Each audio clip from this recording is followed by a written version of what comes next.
Friends cook with बन्याते आरेकटा recipe देखार जन्य तोमादेर सबाइके स्वागत। देखे कि मने हच्छे? हाँ, एटा आइसक्रीम, चकलेट आइसक्रीम। जे केउ खूब सहजभावे एई आइसक्रीमटा बानिये फेलते पारबे।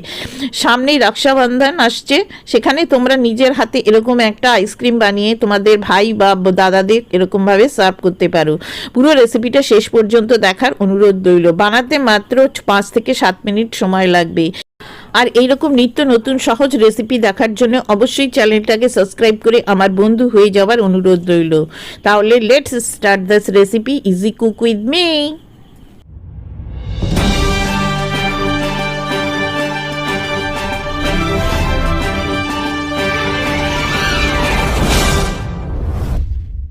রেসিপিটা তৈরি করার জন্য প্রথমেই চকলেটের শেলটা বানাতে হবে। সেই জন্য এখানে আমি 100 গ্রাম চকলেটকে এরকম ভাবে ডাবল বয়লারের সাহায্যে এরকম ভাবে মেল্ট করে নিয়েছি। দেখো এরকম।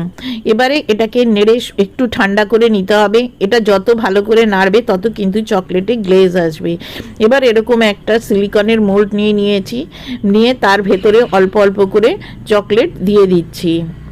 খুবই সহজ এবং ঝটপট তৈরি হয়ে যাবে আজকের এই রেসিপিটি। আর আজকের রেসিপিটা বাচ্চারাও কিন্তু বাড়িতে তৈরি করে ফেলতে পারবে, কোনো রকম ঝামেলা হবে না। দেখো সব দিকে এরকমভাবে চকলেটটা এরকমভাবে লাগিয়ে দেবে।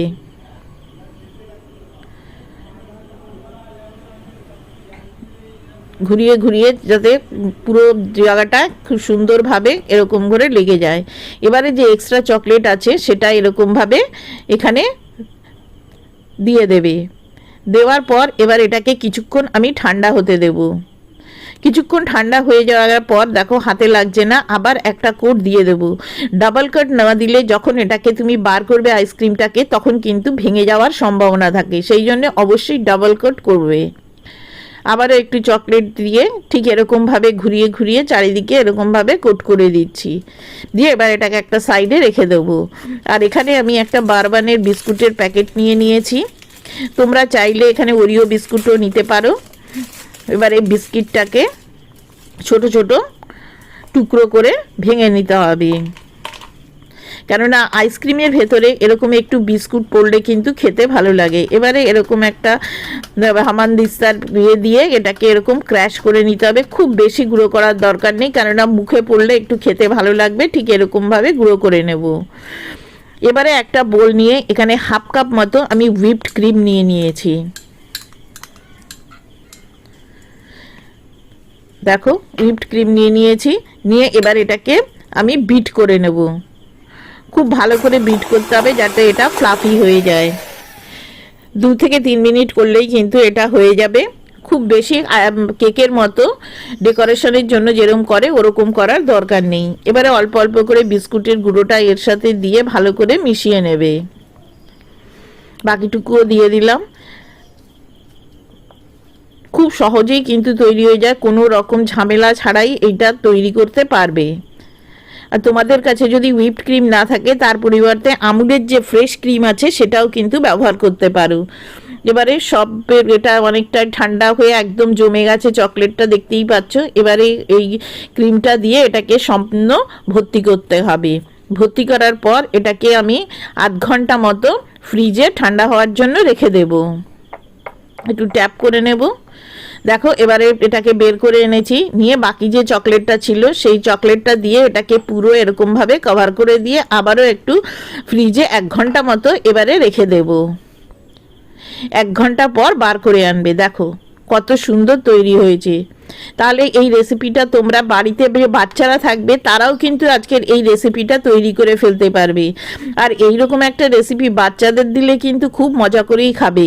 আর এটার একটা মজা হলো যে এটা যেহেতু চকলেট দিয়ে কোট করা রয়েছে এটা কিন্তু খুব সহজে গলে যাবে না। তাহলে আজকের এই রেসিপিটা যদি তোমাদের ভালো লাগে তাহলে অবশ্যই তোমাদের বন্ধুদের সাথে শেয়ার করো। আর এরকম নিত্য নতুন রেসিপি দেখার জন্য কুক উইথ বন্যা 10M-কে সাবস্ক্রাইব করে বন্ধু হয়ে যাওয়ার অনুরোধ রাখলাম। আর রেসিপিটা বাড়িতে বানালে কেমন খেতে হয়েছিল সেটা কিন্তু জানাতে ভুলো না।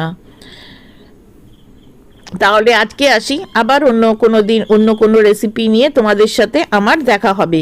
আরেকটা কথা বলে দিই, আমার ফেসবুকে কিন্তু দুটো পেজ আছে, ফান কুকিং উইথ বন্যা আর বাঙালি রান্নাঘর। সেখানে গেলেও তোমরা এই সব রেসিপিগুলো পেয়ে যাবে, লিঙ্ক আমি নিচের ডেসক্রিপশনে দিয়ে দিয়েছি। আর ফেসবুক থেকে দেখলে পরে তোমরা আমার পেজ দুটোকে একটু ফলো করে নিও এবং আমাকে অনেক অনেক অনেক শেয়ার করে আমাকে তোমরা এগিয়ে যেতে সাহায্য করো। দেখো কত সুন্দর দেখতে হয়েছে, এরকম একটা কাগজের ওপর রেখে কেকের পরিবেশন করতে পারো। আর আজকে আমি একটুখানি ডেকোরেশন করে এটাকে তোমাদের দেখাচ্ছি যে তোমরা যখন সার্ভ করবে একটা তোমার রাখি বন্ধনে, তখন কিভাবে সার্ভ করবে। দেখো কত সুন্দর দেখতে হয়েছে। এরকম ভাবে কিন্তু তোমরা রামবলও বানাতে পারো আজকের এই পদ্ধতিতে। দেখো দেখেই কিন্তু সবার জিভে জল চলে আসবে।